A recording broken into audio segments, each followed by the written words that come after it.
Assalomu alaykum kanalimiz obunachilari.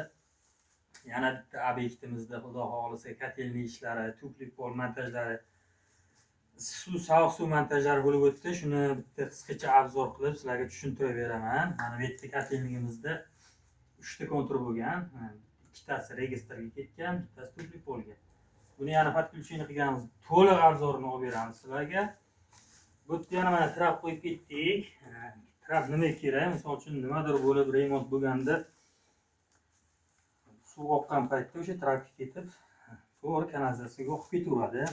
Xullas mana bu yerda sovuq suvga uzel qildik. Uzel nima uchun kerak? Uzel misol uchun hojatxona, naryoqda yana bitta niqamiz sanuzelimiz bor. To'g'ratxona, o'shalarni ajratib ertaga remont kelganda ham boshqa bo'lganda ham bemalol hamma yog'i uchirmasdan mashdan bitta uchirib kontrol qilish uchun qilinadi bu ishlarimiz. Mana endi tuplik pol jarayoniga o'tamiz. Tuplik polda bu yerda oshxona bo'ladi. Oshxona oyoq tomonda nima uchun tuplik pol qilinmadi desa, bu yerda ko'pincha bepul qilinadi. Hozir mana sovuq suv, issiq suv montajlari bo'lib o'tgan. Kanalizatsiya ham o'qib qo'yilgan. Kanalizatsiyamizga e'tibor qilsanglar 76 litr olib kelib переходdan 50 litr qilib chiqarib qo'ydik. Shtobi narsa tiqilmasdan bemalol ketish uchun. Tuplik polimizni araliq razmeri 20 cm. Qapchalarimizni ham tuplik pol qilindi. Xullas endi mana pol jarayoni. Kollektorlarimizga e'tibor bersanglar, mana kollektorlarimiz расходоменный kollektor. Расходоменный kollektor nima uchun kerak? Расходоменный kollektor shlankalari metraji bir xil ketmaganda расходоменный kollektor juda effektni zo'r beradi. Xohlagan gradusga qo'yib bemalol boshqariladi. Endi mo'yin radiator nimaniki? Bu kollektor desa, bu kollektor luchevой sistemaniki. Radiatorga luchevой sistema qilinganda mana shunaqa kollektor qo'yib tarqatiladi. Kollektorga mana luchevoyda alyuminli tekishlamardan ishlatiladi. Endi bu ayvondagi holatimizni ham ko'rsataylik. Ya'ni to'liq tushunmoqda. Bu ayvonimizga mana 20 cm aravada tuplik boshlangan tashalgan. Mana shu razvodkamizda kelayotgan trubalarimiz ham mana kelib mana radiatorga podachasi mana tepida, obrotkasi mana pastda qilib montaj qilingan.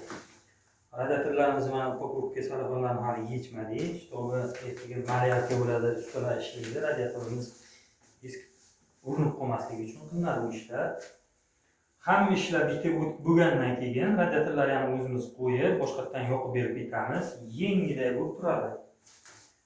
Ikkita radiator qo'ydik. Bitta rompni ko'p bo'lganligi uchun hisob-kitob, tepli bateriya hammasini hisob qilingan holatda qilingan. Yana to'lig'icha tuplik pol qilindi. Endi tupliklarni xonamiz o'tamiz.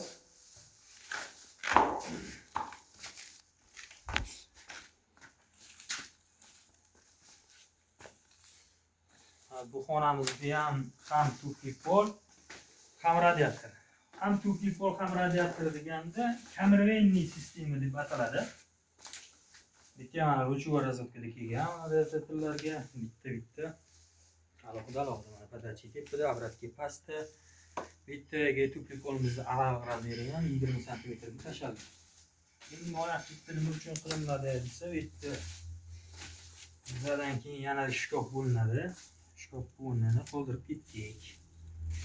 Ularni kelib maslahat qilingan holatda qilingan bu ishlar.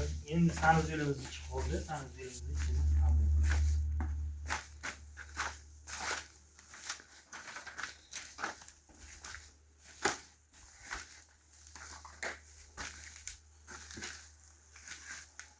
Mana sanuzelimizni ichiga ham o'tib oldik. Sanuzelda to'lig'icha tuplik pol bo'lindi. Endi mo'yindan boshlaydigan bo'lsak, bu yerda sushilka qo'yiladi. Sushilkada ham o'sha luchevой razvodkada kelgan bu sushilkani bekish shlanglari o'sha radiator konturida isiydi bu ham.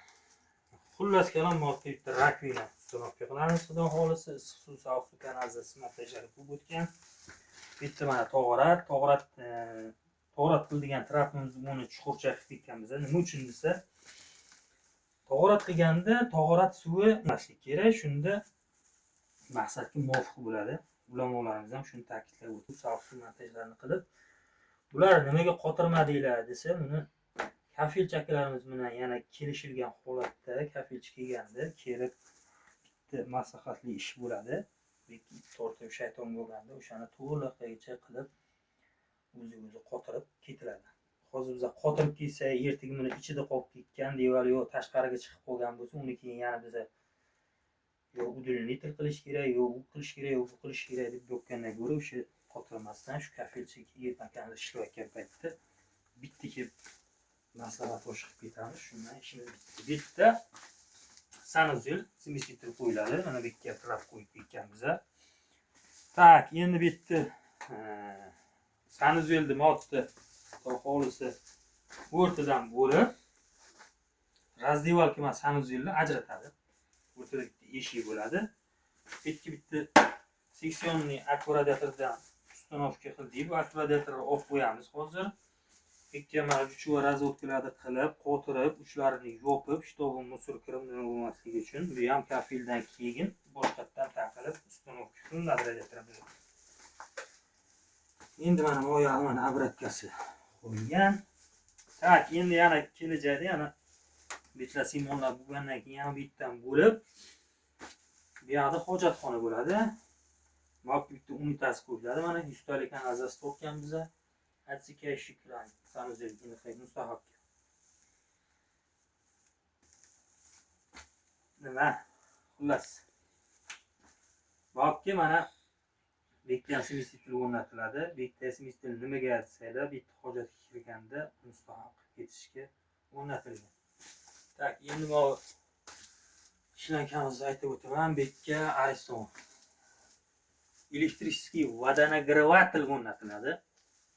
Sovuq suv, issiq suv. Hozir Ariston bitta qo'yib, ya'ni yechib oldik. Ya'ni kafildan keyin Ariston qo'yiladi. Issiq suv, sovuq suvlar ulanadi. Mana ke yakki bultlarni ham ko'rsanglar, o'zini ankelni ishlatmadik. Skvoznoy teshib o'tkazib devorli bitta 100 litrli Ariston bo'lganligi uchun. Qisqasini olib aytganda, vertikalni, gorizontalni nima turadi? Aristonimiz turadi. Bittagi tuplik polimizni araliq masofasi 15 sm bo'ladi. Endi tashqariga chiqsa, mana hojatdan chiqqanda yoki mana bitta rakvina egasi mana shu bitta rakvina qo'yib beringlar dedi. Mana bu yerga ham suv, sovuq suv kanalizatsiya montajlari bo'lishdan chiqish bilan qo'yib berilgan bo'lib, bizga ikki kirmoshina o'rnatiladi. Mana sovuq suv montaj, kanalizatsiya montajlari bo'lib o'tgan. İşimiz yoqqan bo'lsa, like bosib qo'yinglar, kanalimizga obuna bo'lib qo'yinglar. Sifatli santexnik ishlari bo'lsa, kim santexnik qidirib yurgan bo'lsa, sifatli o'shalarga tashab qo'yinglar. Hammaga rahmat.